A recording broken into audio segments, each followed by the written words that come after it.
Hello everyone, welcome to my channel. This is Mansi Turi. तो कैसे हैं आप सब? आई होप आप सब बहुत अच्छे होंगे।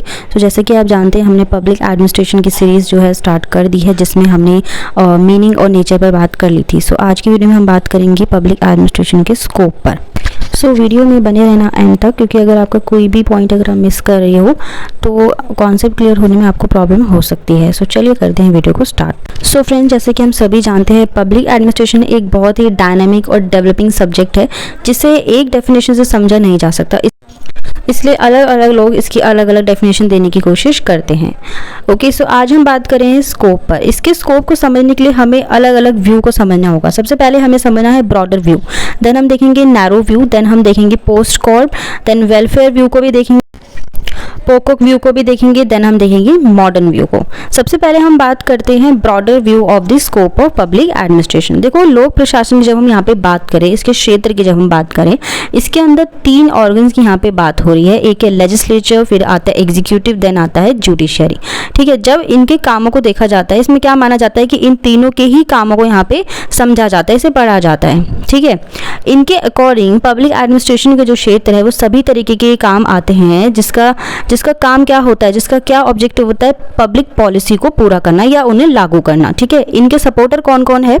Willoughby, marks, white, Felix, Negro, ये सभी इस विचार के सपोर्टर हैं। नेक्स्ट, अब हम बात करते हैं narrow view of the scope of public administration.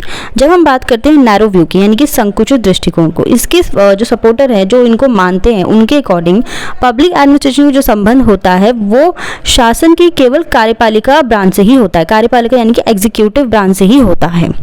ठीक है, इसमें सभी काम नहीं आते, इसमें सिर्फ वो काम आते हैं जिनका संबंध तकनीक से होता है, मेथड से होता है, और जो सभी संगठन में बहुत ही ज़्यादा सामान्य रूप में पाए जाते हैं। तो इन चीज़ों से जिसका भी संबंध होता है, ये कुछ स्पेशल कामों के लिए ही होता है।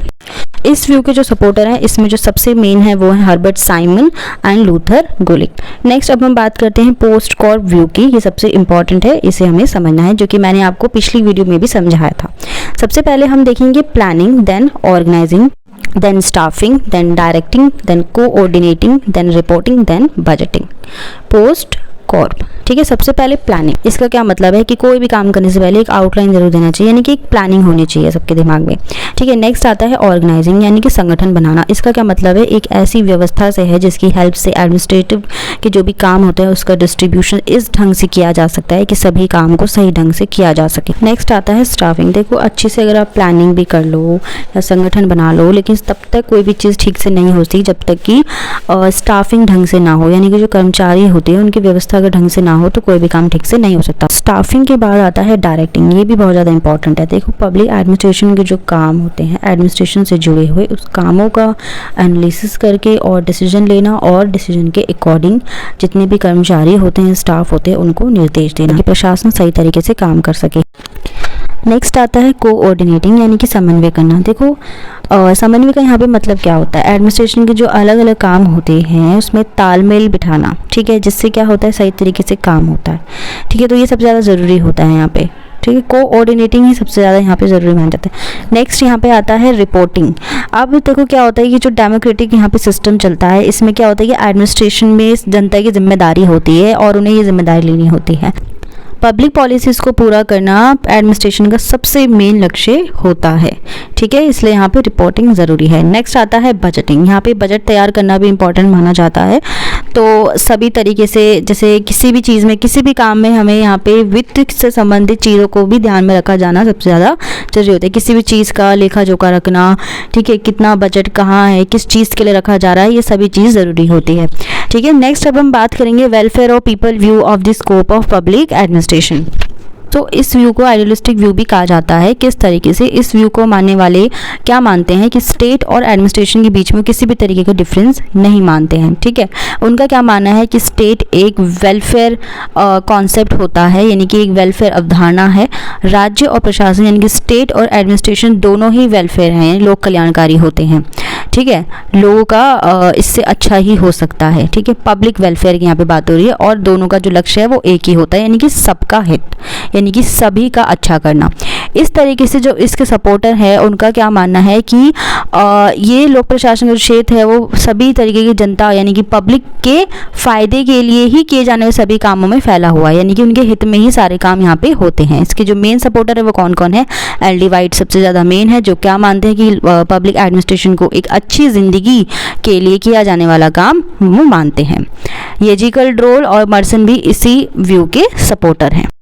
ओके, इसके बाद आता है पोकोक व्यू ऑफ पब्लिक एडमिनिस्ट्रेशन। देखो ये हेनरी फ्योल ने दिया है, इनका क्या मानना है कि पब्लिक एडमिनिस्ट्रेशन के क्षेत्र में ये सब काम आते हैं। क्या क्या आते हैं? पी यानी प्लानिंग, ओ यानी ऑर्गेनाइजिंग, देन आता है सी यानी कि कमांड करना, आदेश देना, कमांडिंग, CO कोऑर्डिनेटिंग यानी कि समन्वय करना, देन आता है सी कंट्रोलिंग। ओके, पोकोक फिर से रिपीट कर देती हूँ मैं। प्लानिंग यानी कि नियोजन करना, प्लान करना, ऑर्गेनाइजिंग यानी कि संगठन बनाना, फिर कमांडिंग आता है आदेश देना, ठीक है, गाइडेंस देना, आदेश देना, निर्देश देना।